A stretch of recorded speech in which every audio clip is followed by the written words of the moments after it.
I am Vinnie Tortorich, folks. Your good intentions have been stolen, but don't worry. I'm here to help you get them back. You may be soft and succulent at the beginning of this process, but hang in there. Before long, you will be lean and mean, guaranteed, just like the woman on the other mic, Miss Gina Grad. Yeah. Hello. How you doing? Good. Happy to be here. Oh my goodness. You look like the after picture of the Kool-Aid man once he lost all that Kool-Aid weight because you have that red hat and that red shirt on. Well, the hat is orange. You know what? Oh, okay. I meant to change my hat before the show. Oh, Now there we the go. background. Oh, yeah. Now you're just sort of a floating Yeah. lower face. All right. That's a great hat. Yeah. Okay. You see what it says? Stallion. Yeah. And Yeah, this company makes another one, and it is a rooster on it, says cock. Of course it does. Yeah. Sounds about right. Serena bought me this. I'm gonna wear Of course she did. She's a good wife. I'm the old man that now wears hats that says stallion. Yeah, it just doesn't work. You're 5 minutes away from one of those, grandpa, the man, the myth, the legend, one of those. Yeah, I'm sure, Tallulah's going to at some point get married and pop out a kid, and that I'll be Grampy. Grampy. Something. Poppy. Yeah. You always get a weird name, right? Because it's whatever the kid farts out when he can't speak. Yeah. It's have that baby Mima. Oh, you're Mima. Yeah, you're Mima. Yeah, exactly. So speaking of kids, there's a study that I want to get into that I think will be very validating for you. But I want to tell you first, it was my husband's birthday over the weekend. And so what did we do? I took him and the little one, the 7-year-old, for his first time to Fogo de Chao, something very, special where they, bring around the meat and you get to try everything. I mean, lamb, steak, chicken, pork, everything. And it's delicious and it's amazing. And it's something that, we both can eat, without going too crazy. There's no, bread or anything. And so we went and I took the 7-year-old and I said, let's go see the salad bar, thinking this will be of no interest to him, but let's try it anyway. We're going around. This child, Vinny, for all the sugar and candy and shit that he craves, you would have been so proud of him. I say, you're eating like Vinny, and he knows what that means. He chose things that I don't eat. He likes pickled onions. So he took some of those pink pickled onions. He took a ton of olives. Loves olives, loves pickled vegetables. And we're going around. Do you want potato salad? No, thanks. Do you want corn? No, thanks. And he goes, where's the salad? And I thought he meant the salad bar. I go, it's it. This is it. We're at the salad. No, the salad. I go, oh, right this way, my good sir. So got him romaine lettuce, a couple of croutons, some Parmesan cheese, and some Caesar dressing. And he just went with his little plate. And with that, between that and the meat, this was a happy child, which made me so relieved, because I'm telling you, this kid makes me worry. I mean, if you just let him eat sugar all day, he'd say, sounds good. Where's the rest of the sugar? So to see that he has an actual craving for things that are good for him, it really is a huge relief for me. I'm happy to hear that, because you showed me the contents of his school bag one day. Yes. I was mortified. Yes. I do love that he didn't get you're not his biological mother, but your thing on olives. I know. He knows his father and I cannot eat olives. He's like that too. Andy can't touch them. I can't touch them. Really? I can do a shot of olive oil, which I've done with Villa Capelli and multiple others, but I cannot eat olives. That makes less than 0 cents to me. And I'm desert people. I come from desert stock. I can't do it. I've lived in Greece. I can't do it. Kalamata, can't do it. I keep Kalamatas, when one of, I buy them, you scoop them out of the bin at the like the specialty part of the grocery store. When I get down to just a level amount on the bottom of the thing, I stop at the store when I leave the gym and buy another 16 ounces of them. That's people go, don't you ever have like a snack or a treat? Yeah, olives. To me, I if I didn't stop myself, if money wasn't an issue, I would eat them all day long, every day. I'm telling you, I'm jealous. He even in his lunch at school, we give him the not vacuum pack, but like the sealed mini packs from Trader Joe's and just Yeah. they're packed in olive oil and they put them in his lunch. I can't do it. Are those the green ones? The green ones. Yeah, Serena gets those. Serena uses those when she runs. Wow. Perfect running food. And those olives taste cheap to me, but I'll bring them when I'm hiking. I'll have them on hand because they're briny. They're, salty, they're briny, and they're kind of refreshing when you're out there. Yeah, like I love, like pickles are my favorite food. And there's something that is in the olive that is not in the pickle that I much prefer, which sucks because there's no fat, in a cucumber. But I love pickled vegetables. There's just something about that GD olive. I can't get it down. But I love olive oil. I cook with olive oil. And again, like I'll take shots of olive oil. I just can't with the olives. So this kid, thank God. I wonder if I made a tapenade, if I can get you. No. I've had so many tapenades. We do a dish where we'll do like a white piece of fish. Like a thick cut of white fish.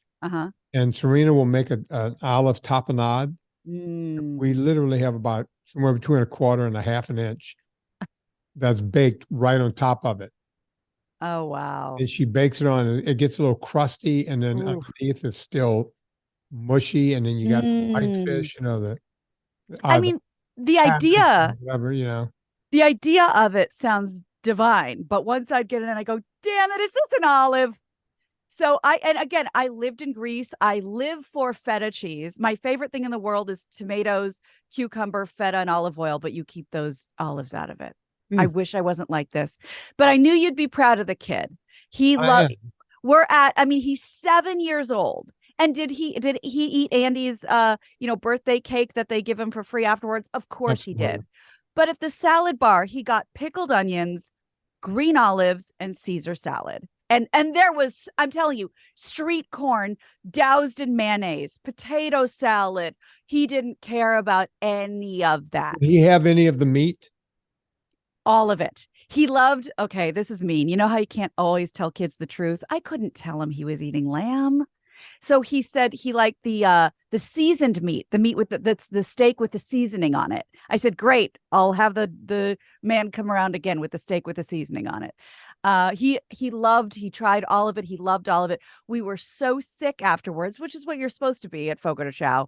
We said, he's so funny. He's like a little old man. And I'm sure he heard this from me at some point because it's a very me thing to say.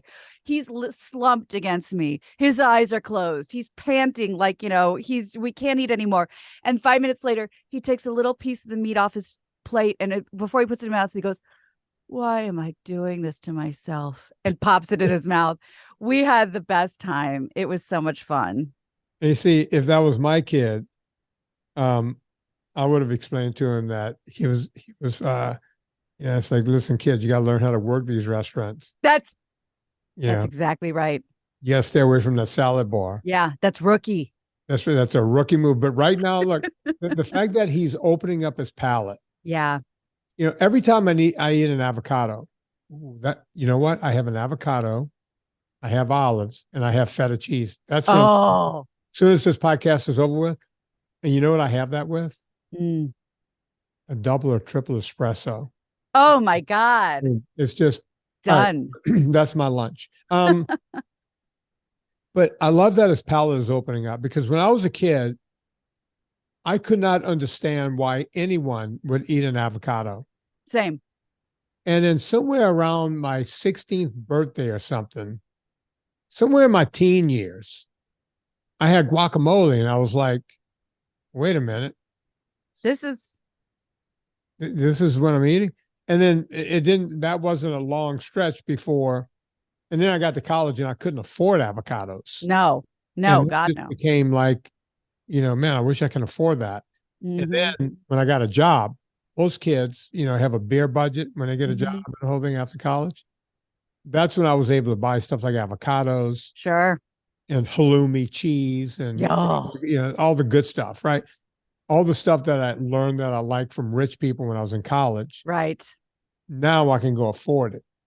That's so great. And you know what? I said I didn't like avocados as a child. That's a lie. And you're going to know why. I never tried an avocado growing up in my house. Why do you think that is? It was high calorie or high fat or something. That's right. They were not allowed in our home. So I never had one. But, with a little kid, he did the same thing. Wait, guacamole. I don't like avocado. I like guacamole. That's avocado. What? Yeah. And now he eats avocado. And what I'll do is when he has a sandwich, for lunch or whatever, because he doesn't always eat it, quote unquote, Vinny style. Sometimes he has it sandwich. I'll always spread avocado on it like a spread, like mayonnaise, and get him that extra fat. And he loves it. But yeah, he loves sour and he loves spicy.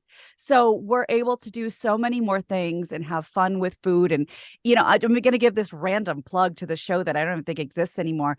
There's this little kid we found on YouTube named Romeo. And at the time he was maybe 4 or 5 years old, called Romeo Eats. And once my stepson started watching another kid try these crazy vegetables, he was like, well, I got to try these. So I was like, I like this, seeing him eat whatever, a dragon fruit or sushi, seeing another little kid, not another adult lecturing him on what to eat, another little kid trying it really made a big difference.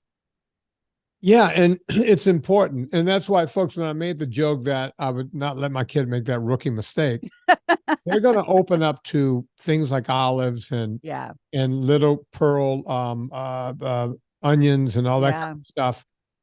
Let them rock and roll. Open up their horizons, because those pearled onions are basically fermented food. Fermented food is good.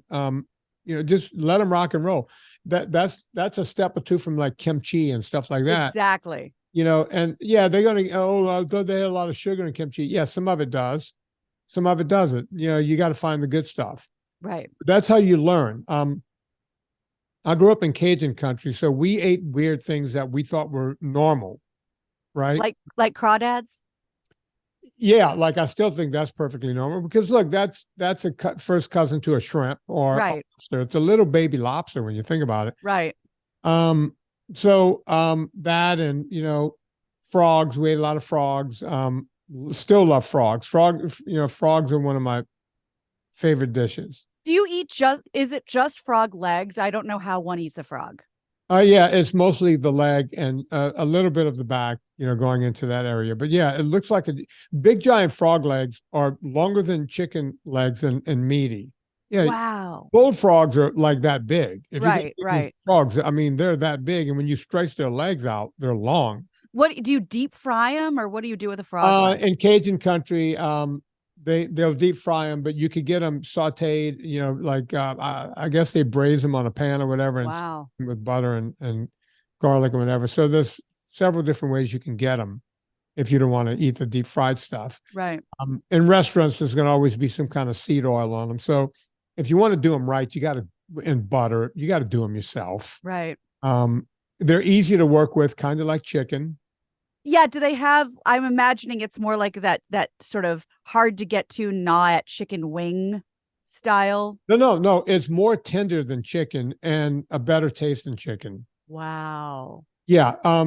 It's not a weird delicacy. Frog legs are very meaty, very delicious, and just very succulent. Wow.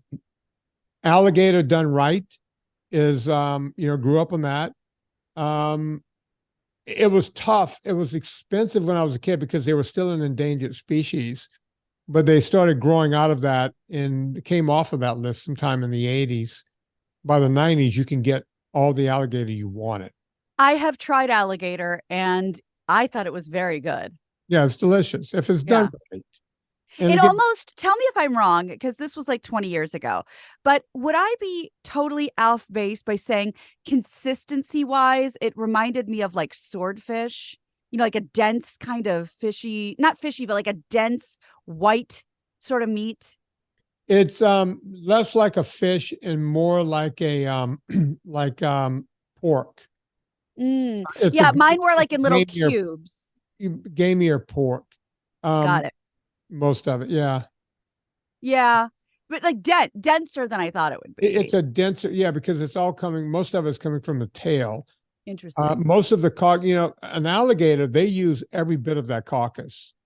None of it goes to waste. Most of the meat, the back and the tail and all that's used for human consumption.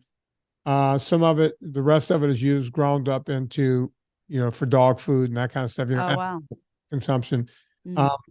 they grind the bones into stuff for different, I think different kind of meal for different animals or whatever. So none of Oh, it goes to wow. waste. And then of course the Italians come in, they're the best tanners in the world. The tanneries buy up all of Sure. the tanneries, and we have a lot of tanneries here now.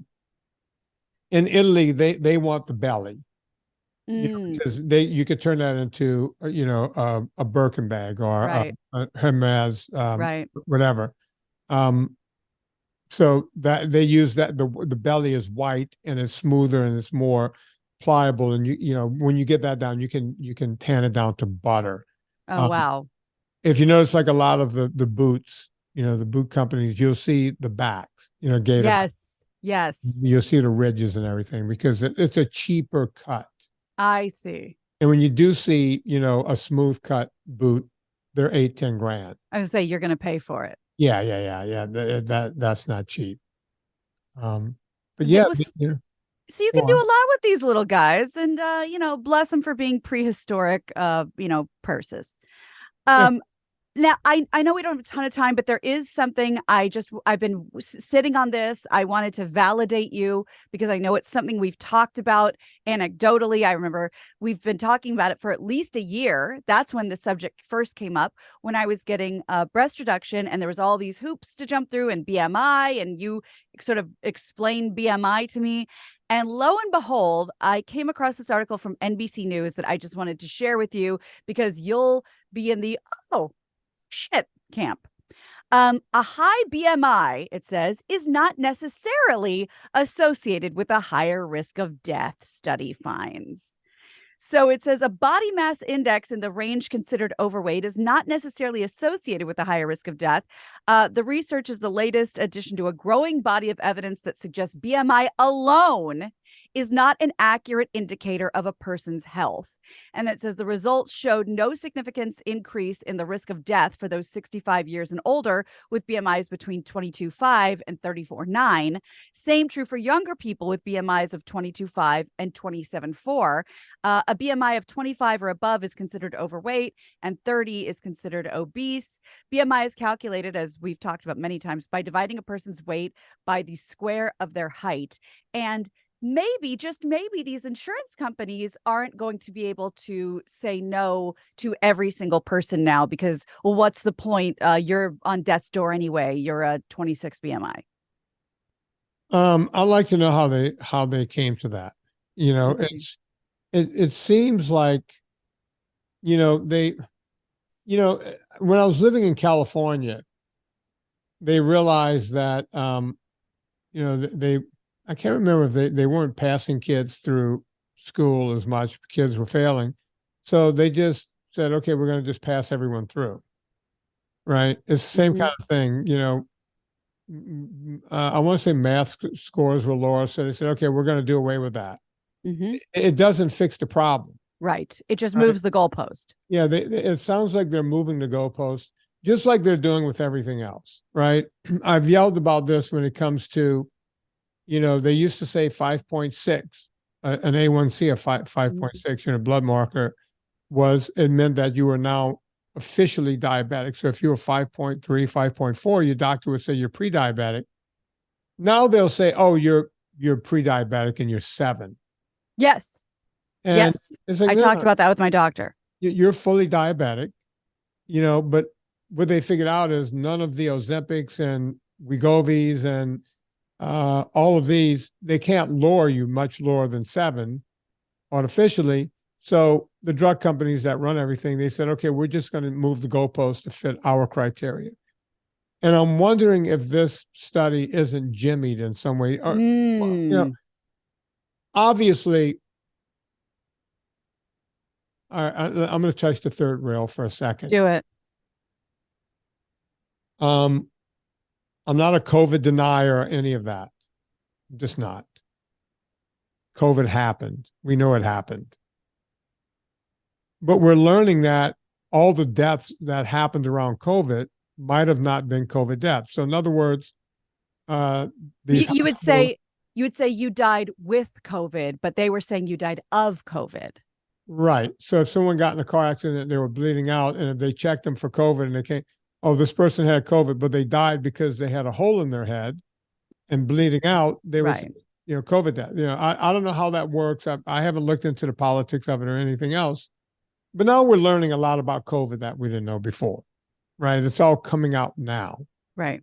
And the same with this kind of thing. You can sit there and go, well, we didn't see any significant increase with higher, obesity, but we call it morbid obesity for a reason. You might not die of being fat, but if COVID comes in, now you have it's called a Comorbidity. Yeah. right? That's what that term means, folks. You hear all these terms, right? People who die of the flu every year, right? Where we have somewhere between 60 and 100,000 people in this country that die of the flu. Sure. Well, healthy young people don't generally die of the flu. And everybody's going to go, oh, yeah, but there's one guy. Yeah, okay, there's the one guy. But in general, older people die of the flu. People with comorbidities, A1Cs of 12, people with neuropathy and all these other problems, sleep apnea and the whole thing, if they get a really bad version of the flu, they have less immune system to fight that off. Their immune system is already taxed from trying to keep them alive. Right. So it makes me wonder how they come up with a study like this. I'm not saying there's something nefarious, but it makes me wonder. Do you have thoughts on the National Institute of Health? Or do I? The NIH, I mean, they're in bed with the rest of them, with the WHO and everything. None of these people, all of these people are in the same boat. They're being controlled by money. The National Institute of Health is being controlled by money, just like the WHO, World Health Organization, and all the rest of them. They're all in the same boat. Guaranteed. That just seems so, I know it sounds so naive for me to say this, but so incredibly immoral and unethical. That's not your job. Look, senators go into becoming senators, representatives going to get, go look at what you get to be a senator or representative for a living. Go look at what that number is. Can you look at what does a senator get for being a senator? Telling you right now. Gina's always good at this. I always love that Gina can just pop this shit up. Here we go. Let's see. More than 175,000, about 175,000. Okay, 175,000. You're a senator for 175,000. You're living in Washington, D.C., not cheap. Good luck. You gotta have at least an apartment there. You gotta be there half the time. You live in your state half the time, the whole thing. Not cheap. 175,000, by the way, not a whole lot of tax write-offs in that category. So half of that's gone right away. These people leave office rich. So how does that happen? How do you make that salary and leave office rich? Where does that money come from? Comes from the drug companies, comes from, here's another one. I tell this to everybody, and no one likes to hear this, right? Whenever someone gets shot, of course, everyone starts yelling about the NRA, right? Sure. We need to get rid of guns. All right. We have more guns than people in this country. Okay. Well, good luck getting rid of guns. Yeah. It's not going to happen. People aren't going to just give up their guns. But as I tell my friends all the time, Reagan was shot in the early 80s. And along with Reagan, the Brady bill happened. Brady was shot also, and he was maimed for life. And we had something called the Brady bill, and the Brady family, he was the guy with. You're looking at me weird. You don't remember? No, I'm reading it right now. Okay. So is this for federal background checks? Yeah, and the whole thing that was the biggest thing we've ever done in guns, was the Brady bill. And that was done by a Republican. Now, people like to think Republicans are for guns and Democrats are against guns. Right. I want you to do a little quick math, Gina. How many Democratic presidents have we had since Reagan? Let's see. Clinton, Clinton, Obama. And now Biden. Right. So 3. So 8, 16, and now we're coming up on 20 years of since Reagan, 20 years of Democratic presidents. We're at 18 years now. If you do 18 and a half, almost 19 years right now. Why hasn't one gun bill other than one that was set forth by a Republican that did anything happened since then? Not one. Not one. Great. Yeah. I mean, I think there's a case to be made that the Senate won't push it through, but I hear you. Why? Why? Because we've had senates that were lopsided on. Yeah, no, you're right. Side. You're right. I don't know. Here's why. Here's why. The NRA gives as much money to the right as they do to the left. And it's the dirty secret that no one wants to know about. The food companies, big lobby, as much money to the right as the left. The drug lobbies, as much money to the right as the left. You remember that story about George Soros a while back. Oh, he gives money to both sides. People think George Soros is just giving money to the left, right? Yeah. Oh, he gives it to both sides. He's hedging his bet. You see what I'm saying? People even figured that out. So if this was a roulette table, he's splitting. He's putting it right on the line. His chips are right in the middle. We'll see which way it falls, and that's and that's what they do. And you see, we sit there and go, "Oh, it's the right," or we sit, and people go, "Vinny, why aren't you political?" And it's like, because it doesn't matter which side you're on. Yeah, you think your side is fighting for this, and you think that other side is fighting for that. These senators are getting rich. The ones on the right are getting rich. The one on the left is getting rich. These presidents leave office and get rich, whether they're right or the left, right?